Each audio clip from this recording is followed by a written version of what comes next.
I just wanted a little chat.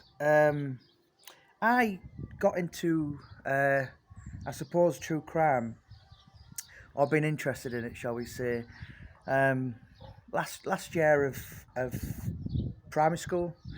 I was like, what, 10, 11, and I suppose I was always a strange kid. Nothing's changed, and I got interested in Jack the Ripper. Um, I got interested purely because I watched the Michael Caine film Whitechapel, which was filmed in 1988. So I watched this film about 1990, 1991, and that's what got my interest. A lot of kids that age would probably be into wrestling and football, and I started reading about Jack the Ripper, and as I got older, a couple of months down the line, I started reading about Yorkshire Ripper, the craze. I watched the Kemp film in 1993. And I just was greatly fascinated with true crime, not to glamorise anything like that, because it's pretty gory, horrific stuff. But I'm really interested in the psychological aspect of why do these people do it. I'm reading a book at the minute called One Autumn in Whitechapel, and it's by a ripperologist called Mick Presley. I spent a bit of time with Mick about a month back. Lovely guy, really, really clued up in the knowledge of the Whitechapel murders, and his book is absolutely fascinating. I really highly recommend it. I'm about halfway through it now. And yeah, I spent, I've always really greatly been interested in Whitechapel, the whole 1888 thing. And as I'm getting older, I seem to be becoming more interested in the case. Many of us, we go through stages where we'll change. We're more into football, boxing, music, change singers, and I've been the same with true crime over the years. I've been really interested in a lot of different cases. For years, I read about the Essex murders in 1995, and the one thing about the Whitechapel murders is I always come back to it, and I'm greatly interested in so many historical criminal figures, your Al Capones, obviously people I've written about like your Lee Duffys, your Paul Sykes, your Roy Shaws, all these kind of things. But the Jack the Ripper murders, certainly in the true crime element, are the Everest of crime, because it's there's no greater whodunit in British criminal history.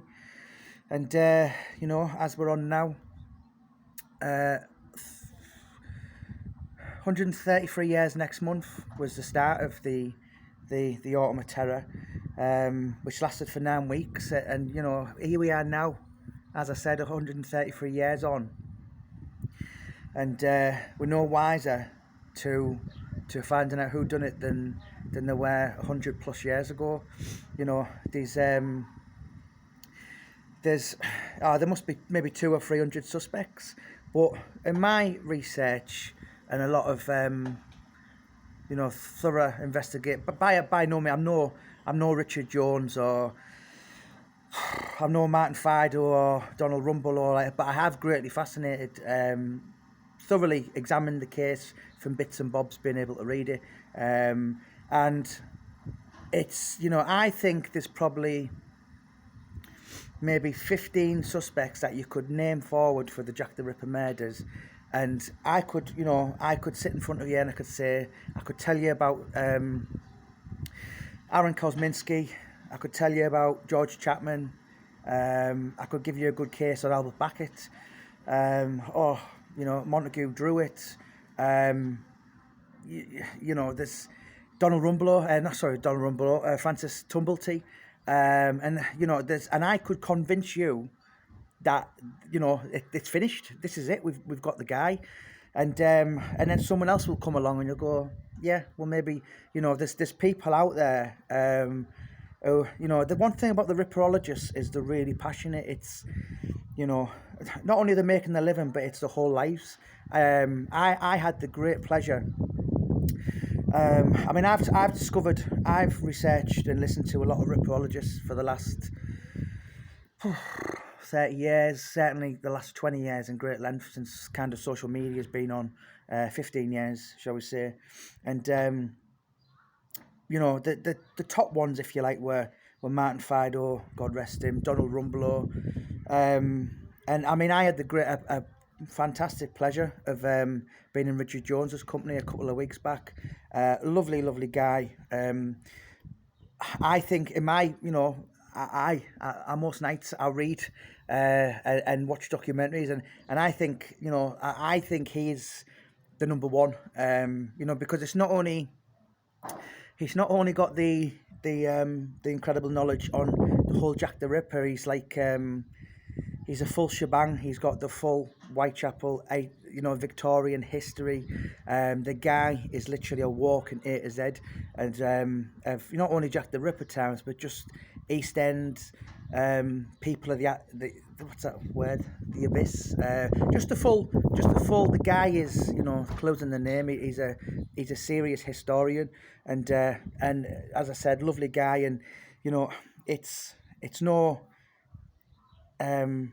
coincidence that, on the top documentaries with your Vic Reeves and all that, Richard's always somewhere in the background. I personally think he's number one, but also there's a handful of others.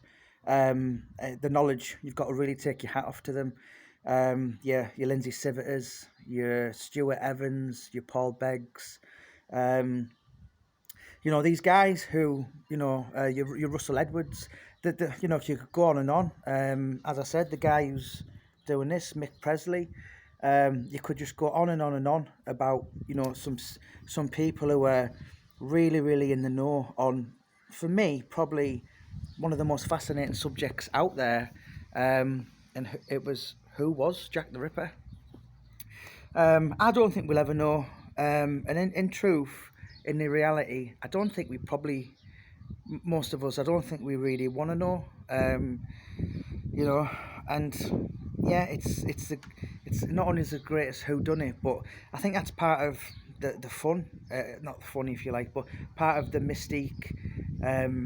Part of what draws us in is it could be so many people, and as the years are going on, as the decades are going on, there just seems to be just more and more suspects. A lot of them are ludicrous. There's some, the member of the royal family, a lot of people think it was him, and that never come out till 1970. And in actual fact, that the member of the royal family, he had an alibi for, many of the murders that he was alleged to have done.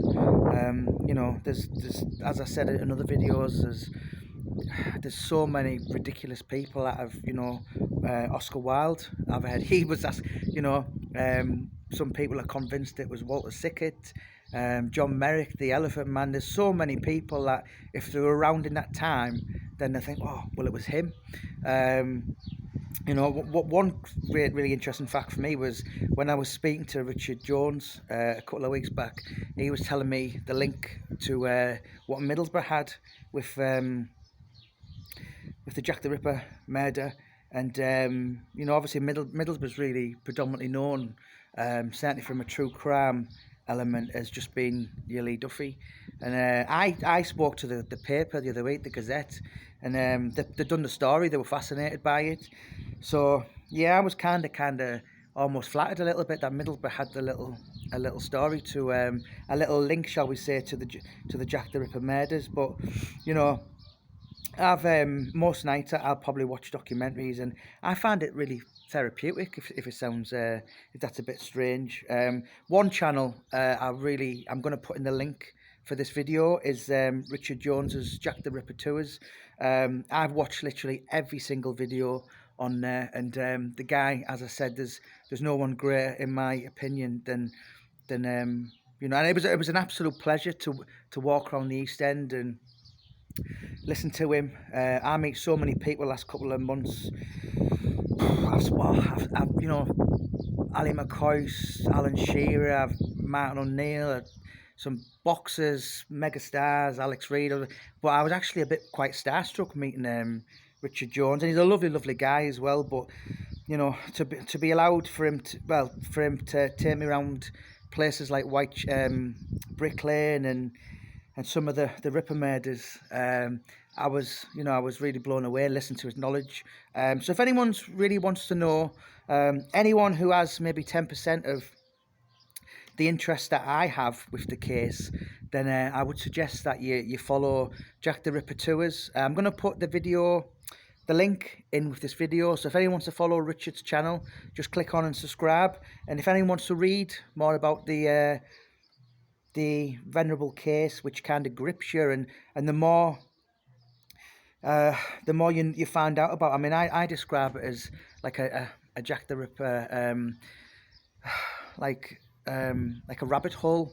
You know, you kind of go down it, and you're just being led to be addicted, to want to know more and more and more, and you know, and then before you know it, you become as obsessed with it as I am. And but I'm not quite a ripperologist yet.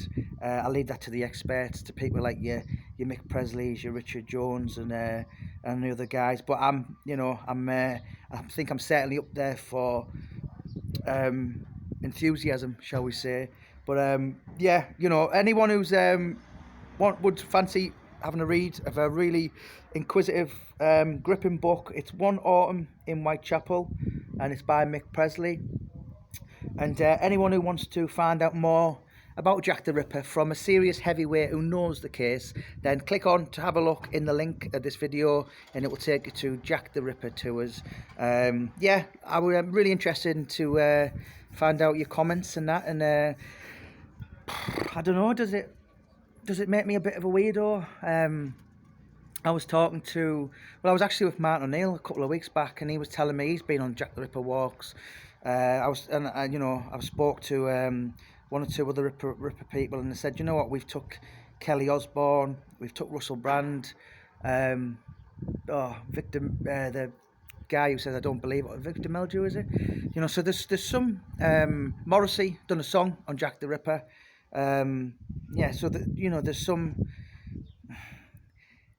I write true crime for a living, and when you always when you do that for a living, and you research nutters, psychopaths, weirdos, oddballs, whatever, you've always got to.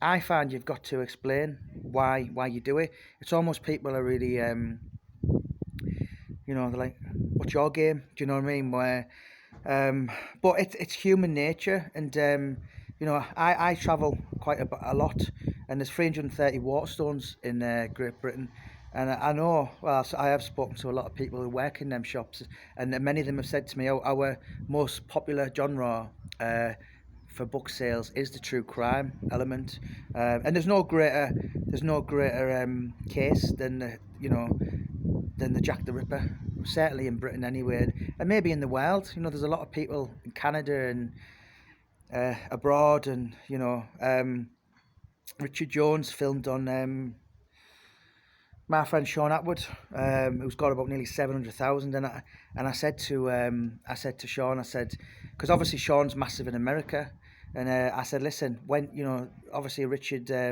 he's got the blueprint on Jack the Ripper, shall we say. There's nothing that guy doesn't know, and when them videos go out, you'll see how much feedback, how much viewing that gets, because yeah, it's a fascinating case. It's you know, it's horrific, terrible, wicked, monstrous. Oh, you know, it's so sad.